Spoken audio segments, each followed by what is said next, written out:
وكل بدعة ضلالة وكل ضلالة في النار.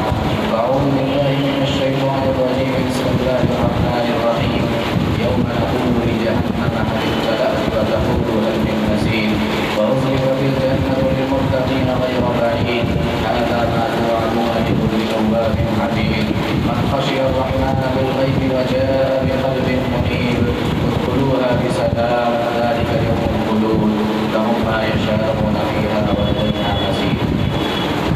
وقال تبارك وتعالى في موضع آخر إن عدة الشهور عند الله 12 شهرا في كتاب الله يوم خلق السماوات والأرض منها 4 حرم ذلك الدين القيم فلا تظلموا فيهن أنفسكم. معزز حاضرین جمعہ اور پردہ نشین خواتین اسلام، اللہ رب العالمین نے اس کائنات کی تخلیق فرمائی اور مخلوقات عالم میں انسان کو سب سے اشرف اور افضل مخلوق ہونے کا شرف بخشا. اسی طریقے سے عام انسانوں میں، سارے انسانوں میں، اشرف المخلوقات میں حضرات انبیاء کرام علیہم الصلاۃ والسلام کو فضیلت عطا فرمائی اور پھر انبیاء کرام نے بھی پیارے نبی صلی اللہ علیہ وسلم کو امام الانبیاء ہونے کا شرف بخشا. اسی طریقے سے اللہ رب العالمین نے ماہ و سال بنائے، دن بنائے. ان دنوں میں اللہ رب العالمین نے بعض کو بعض پر فضیلتیں بخشی. ماہ رمضان کو قرآن کے نزول کے اعتبار سے فضیلت عطا فرمایا. تمام دنوں میں سب سے افضل ایام عشرہ ذوالحجہ کو قرار دیا اور اس طریقے سے تمام راتوں میں شب قدر جو ہے لیلۃ القدر، اس کو تمام راتوں میں فضیلت عطا فرمائی. اس طریقے سے اللہ رب العالمین نے اس کائنات میں انسانوں کو بعض انسانوں پر فضیلت عطا کی، ایام کو بعض ایام پر فضیلت بخشی ہے، ماہ و سال میں سے بعض ماہ کو بعض سالوں کو ایک دوسرے پر فضیلت بخشی ہے. یہ اللہ رب العالمین کا قانون، اس کی مشیت ہے، اس کی حکمت اور اس کا فیصلہ ہے. حضرات، اس وقت ہم لوگ 25 مہینے سے گزر رہے ہیں. یہ مہینہ بھی انہی مہینوں میں سے ایک ہے جنہیں اللہ رب العالمین نے خصوصی طور پر فضیلت عطا کی ہے، اہمیت عطا کی ہے، اور یہ مہینہ ماہ محرم الحرام ہے، محرم کا مہینہ ہے. آج محرم الحرام کی 2 تاریخ ہے. محرم الحرام یہ جو مہینہ ہے یہ شرعی اعتبار سے اور تاریخی اعتبار سے بڑی خصوصیتوں والا مہینہ ہے، منفرد حیثیتوں والا مہینہ. یہ وہ مہینہ ہے جس میں اسلامی سال کا آغاز بھی ہوتا ہے. یہ وہ مہینہ ہے جس سے تاریخ اسلام کی بہت ساری یادیں وابستہ ہیں، جن میں کوچنا داستانیں بھی ہیں. جرأت و حوصلے کے ساتھ زندگی میں آگے بڑھتے رہنے کا حوصلہ بھی یہ مہینہ بخشتا ہے. اور اس طریقے سے بہت ساری ایسی چیزیں ہیں جو اس مہینے سے ہمیں حاصل ہوتی ہیں. حضرات، اس مہینے کی شرعی خصوصیت اور شرعی حیثیت کیا ہے؟ اس اعتبار سے اگر دیکھیں تو یہ مہینہ یا اس مہینے کی سب سے پہلی خصوصیت اور سب سے پہلی شرعی حیثیت جو ہے وہ یہ ہے کہ یہ مہینہ حرمت والے 4 مہینوں میں سے ایک ہے.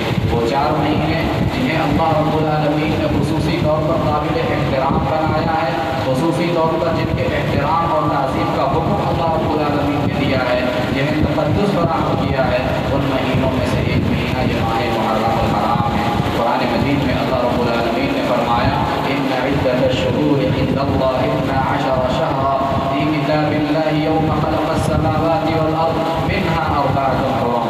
کہا کہ اللہ رب العالمین نے جب سے آسمان و زمین کی تخلیق فرمائی ہے تبھی سے اس نے سال میں 12 مہینے مقرر کر دیے ہیں.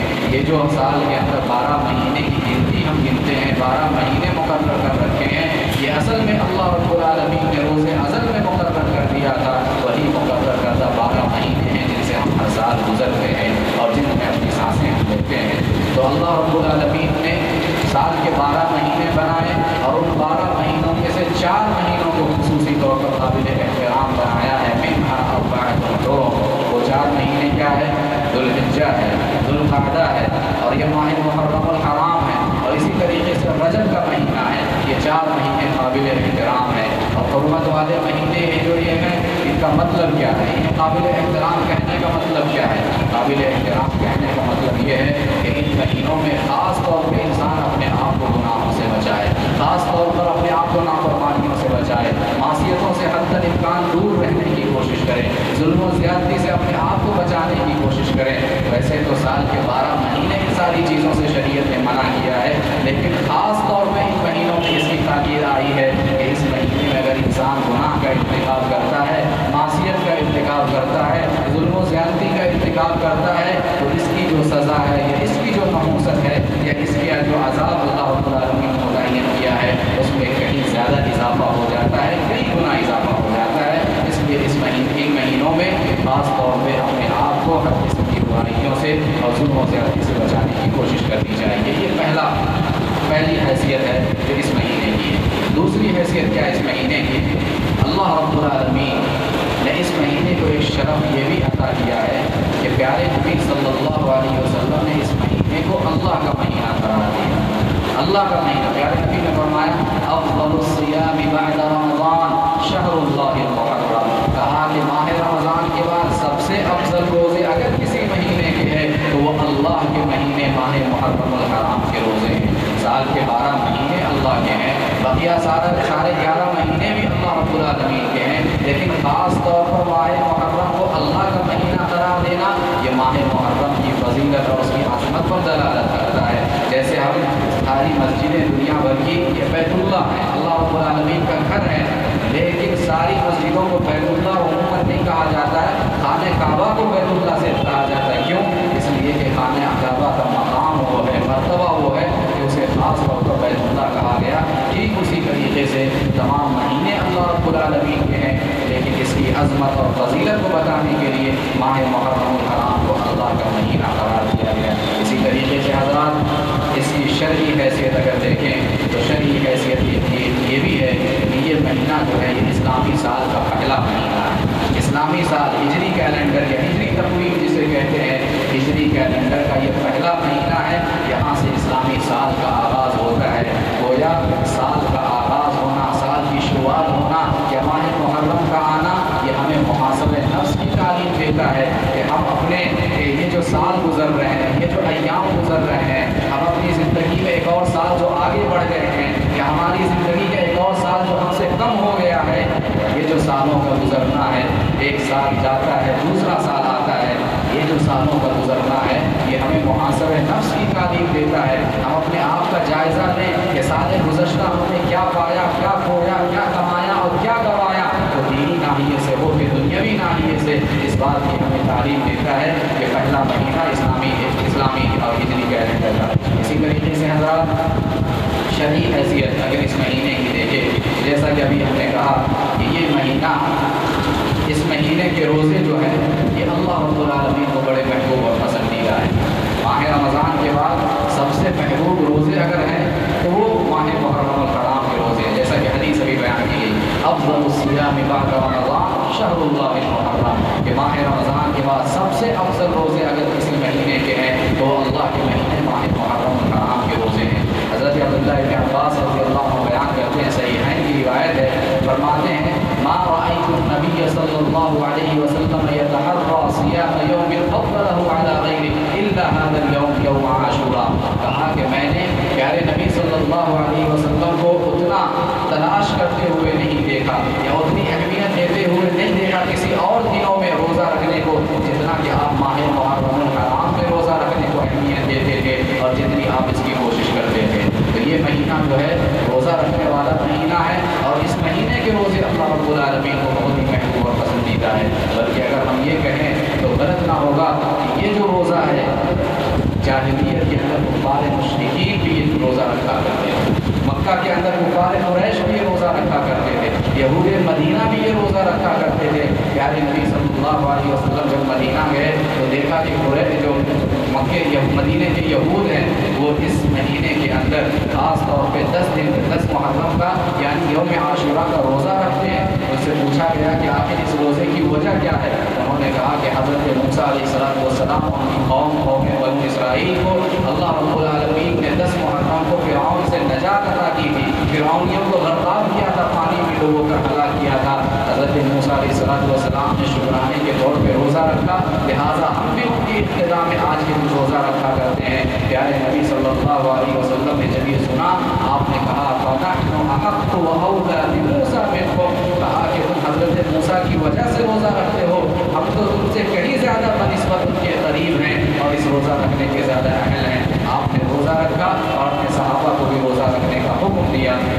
اور اسی طریقے سے اس روزے کی اہمیت اگر ہم بتائیں تو یہ بھی کہا جا سکتا ہے کہ ماہ رمضان کا روزہ جب فرض ہوا اس کے فرض ہونے سے پہلے یہی ماہ محرم کا روزہ فرض تھا انسانوں کے اوپر، مومنوں کے اوپر ماہ رمضان سے پہلے اسی ماہ محرم کا روزہ اللہ رب العالمین نے فرض کیا تھا، لیکن جب رمضان کا روزہ فرض کر دیا گیا اس کے بعد پیارے نبی نے فرمایا من شاء صام ومن شاء ترک، جسے چاہے جو رکھنا چاہے روزہ وہ اس مہینے میں روزہ رکھ سکتا ہے، اور جو نہ رکھنا چاہے وہ نہ رکھے، وہ ان کا مسئلہ ہے، لیکن رمضان کا روزہ رکھنا پڑے گا۔ رمضان کے روزے کے بعد اس روزے کی فرضیت کو ختم کر دیا گیا، لیکن اس کا جو مقام ہے، اس کا جو ثواب ہے، اس کا جو مرتبہ ہے، اس کی جو فضیلت ہے، اس فضیلت کو پیارے نبی صلی اللہ علیہ وسلم نے برقرار رکھا۔ اور اس کی فضیلت کیا ہے؟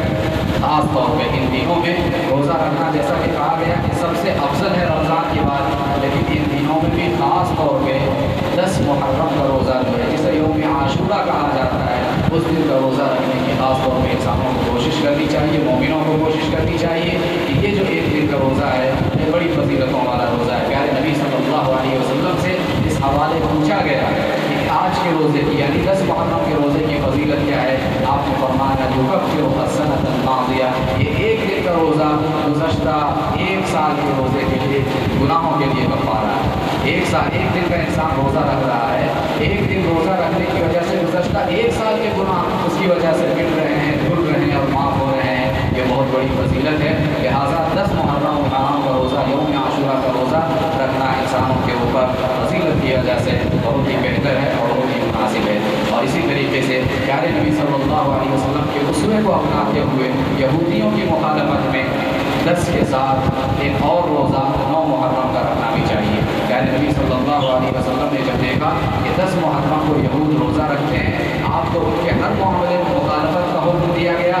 آپ نے کہا لئن بقیت الی قابل لأصومن التاسع، کہ اگر میں آئندہ سال باقی رہا، آنے والے سال اگر میں زندہ رہا تو میں انشاءاللہ 9 کا بھی روزہ رکھوں گا، 9 محرم کا بھی روزہ رکھوں گا۔ اہل علم نے کہا کہ اس کا مطلب یہ ہے کہ 10 کا روزہ تو رکھنا ہی ہے، لیکن 10 کے ساتھ یہودیوں کی مخالفت کرتے ہوئے 9 محرم کا روزہ بھی انسان کو رکھنا چاہیے۔ یہ پیارے نبی صلی اللہ علیہ وسلم کی خواہش تھی، لیکن یہ اور بات کہ اللہ کے نبی صلی اللہ علیہ وسلم سے پہلے ہی وہ بات پا گئے، لہٰذا آپ کی اس فرمان اور خواہش کی روشنی میں ہمیں 9 محرم کا روزہ بھی رکھنا چاہیے، اس کے ساتھ 10 محرم کا روزہ بھی رکھنا چاہیے۔ یہاں پہ ایک مسئلہ میں آپ کو بتاؤں، اہل علم نے کہا ایک ضعیف روایت آتی ہے، روایت صحیح نہیں ہے سند کے اعتبار سے، لیکن اہل علم نے کہا کہ 10 کے ساتھ 11 محرم کا روزہ بھی رکھا جا سکتا ہے۔ یہ کس صورت میں؟ اصل دیکھیے مسئلہ کیا ہے، یہودیوں کی مخالفت، صحیح روایت جو ہے وہ 10 کے ساتھ 9 کا روزہ رکھنا ہے، 9 اور 10 2 دن کے روزے، لیکن چونکہ اہل علم کہتے ہیں یہودیوں کی مخالفت مقصود ہے، اگر کوئی انسان کسی وجہ سے کوئی شرعی عذر کی بنا پہ 9 محرم کا روزہ نہیں رکھ سکا تو اسے 10 کے ساتھ 11 کا روزہ رکھنا چاہیے۔ 9 کو نہیں رکھ سکا کسی وجہ سے، کوئی شرعی عذر کی وجہ سے، تو وہ 10 کے ساتھ 11 محرم کا روزہ بھی رکھ لے تاکہ یہودیوں کی مخالفت ہو جائے۔ تو اہل علم نے یہ کہا، ویسے روایت سند ضعیف ہے لیکن مخالفت مقصود ہے، اس لیے اہل علم کہتے ہیں کہ اگر 9 کو نہ رکھ سکے تو 10 کے ساتھ 11 محرم الحرام کا روزہ انسان کو رکھ لینا چاہیے۔ تو حضرات یہ ماہ محرم الحرام کی شرعی حیثیت ہے جو آپ کے سامنے بیان کی گئی ہے۔ تاریخی اعتبار سے اگر ہم دیکھیں تو یہ مہینہ تاریخی اعتبار سے بھی بڑا اہم مہینہ ہے، بڑی اہمیت والا مہینہ ہے۔ کیسے؟ اس مہینے کے اندر بہت سارے ایسے واقعات پیش آئے ہیں کہ جن سے ایک طرف ہمیں خوشی و مسرت کے جذبات ہمارے اندر پیدا ہوتے ہیں، ایمان کو قوت ملتی ہے، جذبہ ایمانی ہمارا جاگتا ہے اور اس میں اضافہ ہوتا ہے، اور ایک طرف کچھ ایسے حادثات پیش آئے اس مہینے میں کہ جس سے روح کو تکلیف پہنچتی ہے، جسم کو تکلیف پہنچتی ہے، اور اس کی وجہ سے انسان ایک مومن، ایک بندہ مومن جو ہے وہ غم میں مبتلا ہو جاتا ہے، غم میں ڈوب جاتا ہے۔ اگر ہم دیکھیں تاریخ اسلام میں بھی ایسے واقعات موجود ہیں، اور پیارے نبی صلی اللہ علیہ وسلم کی بعثت اور پیدائش سے پہلے بھی بہت ساری ایسی چیزیں ہیں جو اس مہینے سے وابستہ ہے۔ وہ کیا ہے؟